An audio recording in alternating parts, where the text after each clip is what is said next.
त्यांनी आम्हाला मार्गदर्शन करायचं.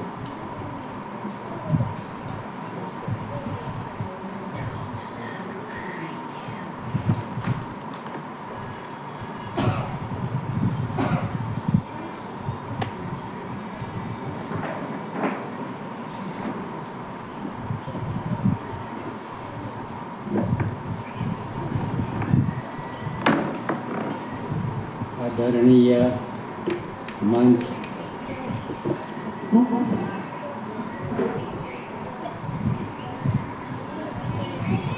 आदरणीय मंच,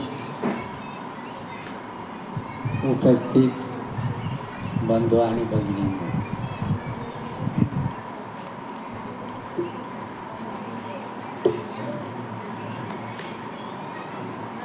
उपेंद्रराज देवडे यांचा कविता संग्रह सहस्त्ररश्मी हा आलेला आहे. यांची अनेक वक्त्यांनी त्याची समीक्षाही केलेली आहे, रसग्रहण केलेलं आहे आणि त्याचे कौतुकही केलेले आहे. आनंद वाटतो. आता कविता कशी जन्माला येते याच्याबद्दलही जन्मकथा आपल्याला सांगितलं गेलेलं आहे. माणूस त्याचा अभ्यास करून कविता लिहित नाही किंवा नाटकही लिहित नाही. तर आता जो ज्याला लिहिता वाचता येतं तेच लिहितात असा आपला दृष्टिकोन असेल तर ते बरोबर नाही होणार. कारण की कधीही शाळेत गेलेले नाही असे लोक जे गीत गात असतात, ते आनंद व्यक्त करत असतात, गीत गात असतात, ते दुःख व्यक्त करत असतात, ते एक गांभीर्य निर्माण करत असतात. तर ते सुद्धा गीत आणि काव्य आहे ते सुद्धा जीवनाचे जीवनमूल्य जपत असतात.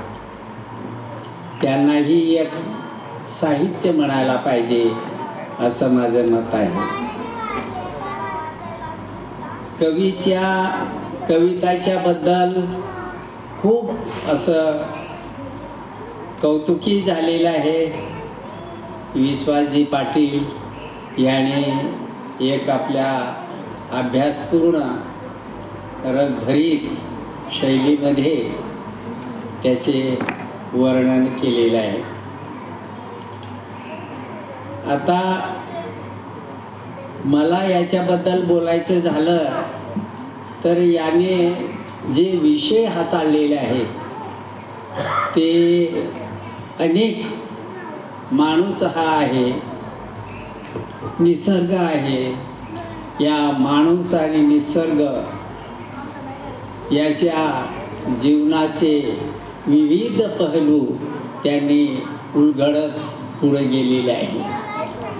तर कविता माझ्या मते उपेंद्रराज देवडे सरांची जी कविता आहे ते कविता माझ्या दृष्टिकोनातून हे जरी तसं त्या शब्दामध्ये नसेल तरी सुद्धा वर्ग, जात, स्त्री, दास्य अंताचा भाव त्याच्यामधून कसा निर्माण होईल याच्या संदर्भामध्ये या कविता झालेल्या आहेत. हे दुःख आहे ते जो वर्ग म्हणून जगतो त्याच्यामुळे कसे निर्माण झालेले आहे आणि जात म्हणून जे जगतो त्याच्यामुळे कसे निर्माण झालेले आहे आणि स्त्री म्हणून जगते आणि स्त्री आणि पुरुषाच्या द्वंद्वामध्ये कोणते प्रश्न निर्माण होते याच्या संदर्भामध्ये त्यांचे कविता इथं आलेल्या आहेत, झालेल्या आहेत. आता याच्यामध्ये मी काही एक असं कडवं सांगेल की आजकाल जे इथं एक कविता आहे 38 पेजवर, लाल भगवा पिवळा हिरवा, लाल भगवा पिवळा हिरवा झेंडा बाजूला ठेवू, लाल भगवा पिवळा हिरवा झेंडा बाजूला ठेवून एकतेशी मशाल पेटवण्याची आज गरज आहे. एक दिलाने भेदाभेद विसरून, एक दिलाने भेदाभेद विसरून तिरंगा हातात घेऊन बेबीच्या देठापासून वंदे मातरम म्हणण्याची आज गरज आहे. अशा तऱ्हेने ही कविता लिहितात. तेव्हा ही कुठंतरी समाजामध्ये समाजाचे जे तुकडे झालेले आहेत, जाती झालेल्या आहेत, धर्म झालेला आहे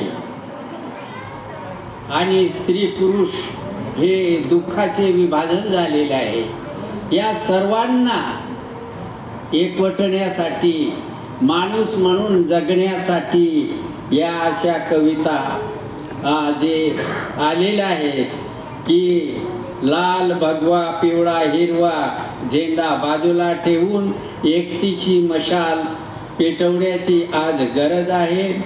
एक दिलाने भेदाभेद विसरून तिरंगा हातात घेऊन बेबीच्या देठापासून वंदे मातरम म्हणण्याची आता गरज.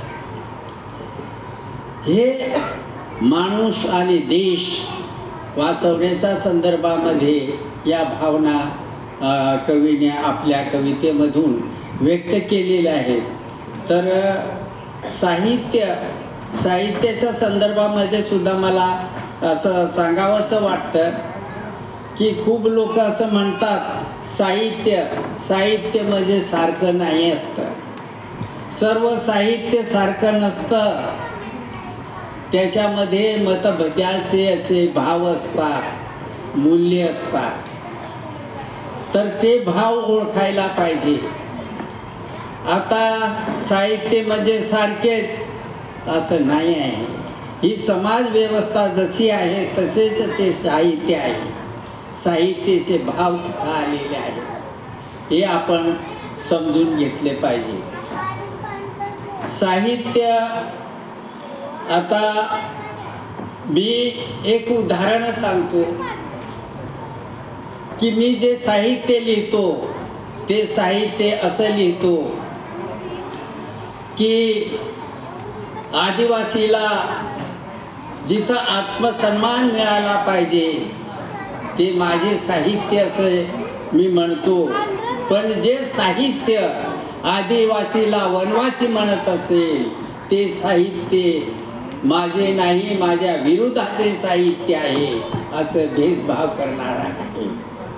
आणि जीवनामध्ये कोणतंही साहित्य भोगवादी संस्कृती जी असते ते भोगवादी संस्कृतीच्या बाजूने आहे की भोगवादी साहित्याच्या विरोधात आहे, याचे सुद्धा आपण इथं समजून घ्यायला पाहिजे. साहित्याच्या याच्यामध्ये आता आम्ही या जगाकडे कसे बघतो. आता मी जर आदिवासी असेल तर मी आदिवासी भागामध्ये गेलो, आदिवासी म्हणून जे जीवन जगलं ते कुठंतरी माझ्या कवितामधून झिरपायला लागतात. ते झिरपतात आणि ते कविता होतात आणि ते कविता मी गातो, त्या कविता मी प्रकाशित करतो. तर ज्या समाजामधून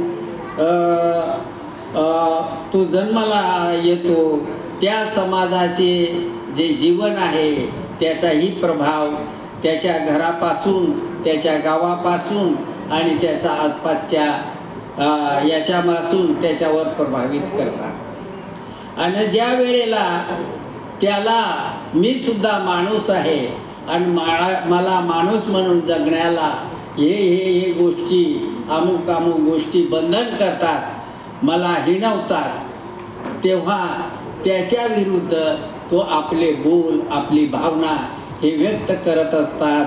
म्हणजे ती कविता होते, ती कथा होते, ती नाटकसुद्धा होते.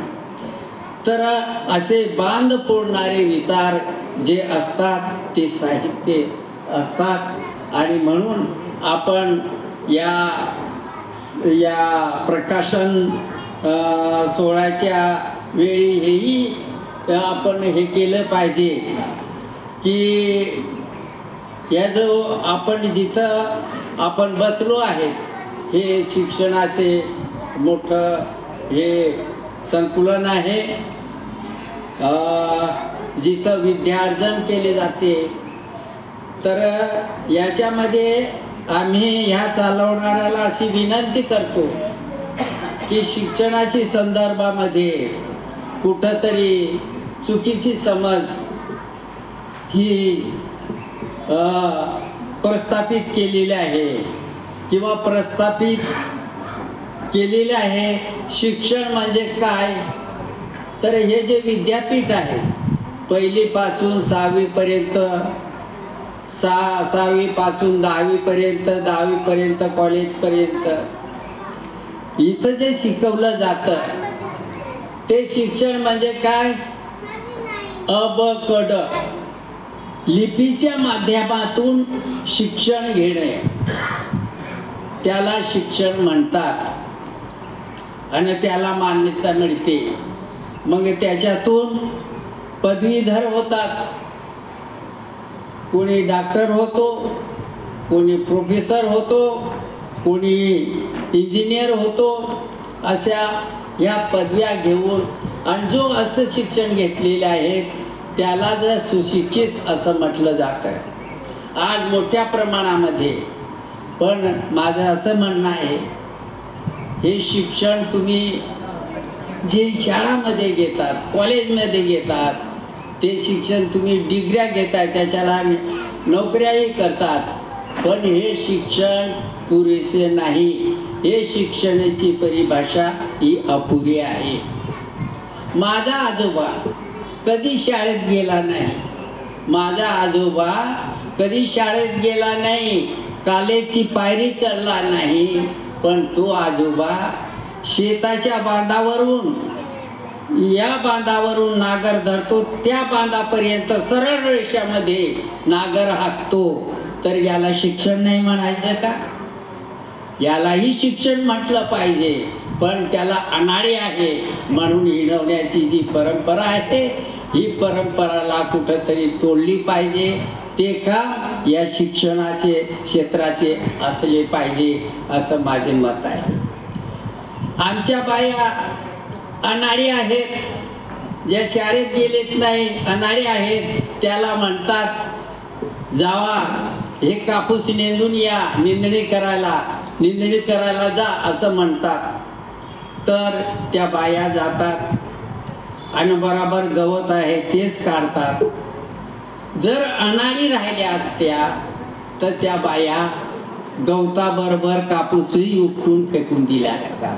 पण त्या अनाडी नाहीत, ते सुशिक्षित आहेत, ते समजदार आहेत, शिक्षित आहेत.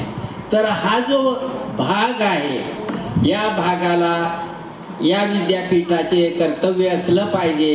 हे शाळेत गेलेले शिक्षण आणि शाळेच्या बाहेर जी विद्यापीठ आहे त्याच्यात घेतलेले शिक्षण